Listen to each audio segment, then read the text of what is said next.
Team Sutherland. I was born gay. It is my nature. And in my pursuit of happiness, I found Drew. We became engaged. We have diamond rings. We will have a marriage ceremony where we will be wed before our families and our friends and God. We will buy a house together. We'll find a way to adopt. Question. So, we will be a family. My question is, do you acknowledge discrimination against LGBT families? And if so, what are you willing to do to protect my family as a pro-family institution? You know, the dialogue, and I want to insert here, if I might, I want to express a sincere thank you to Senator McCoy, to Will, who I've probably had the most interaction with, to Representative Biskupski.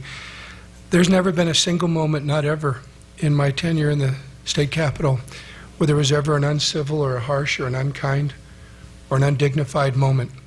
It saddens me that in the newspaper and the media that these expressions of empathy and compassion and respect, they never make the paper. You never read those. You just get the inflammatory quotes. People then begin to think the worst of everyone.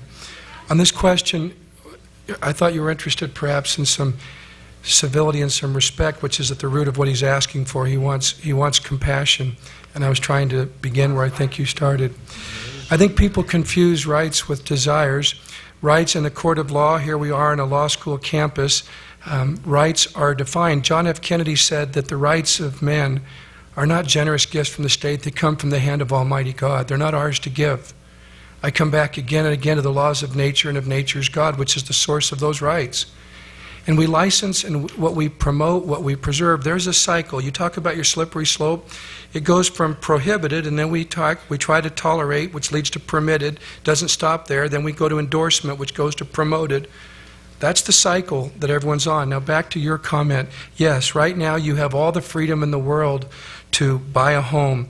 You can buy a life insurance policy so you're covered if there's an accident. You don't have to rely on lawsuits and wrongful death. You also have the ability to just use two words, magic words, joint tenancy. Make sure you know those two words. They have automatic rights of inheritance, automatic rights of survivorship. You don't need a will. If you want a will, you can do one that's handwritten, hand-signed, hand-dated. Sit down tonight. Just write it out. It's enforceable. You go on and on and on and on. Visitation rights, I'm in the hospital almost weekly. No one stops you at the front door and asks you your sexual orientation.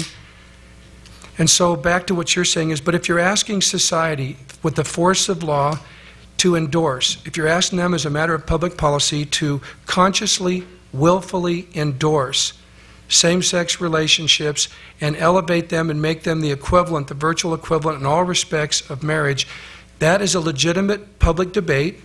The Common Ground Initiative, to the extent that it raised that question, bill by bill by bill over the last 6 weeks, those full committee hearings were heard, people testified, the representatives all considered it, and one by one they voted them down because they could not make the decision as a matter of public policy that that was good public policy. That does not mean that you go out into your life and don't have your right of privacy.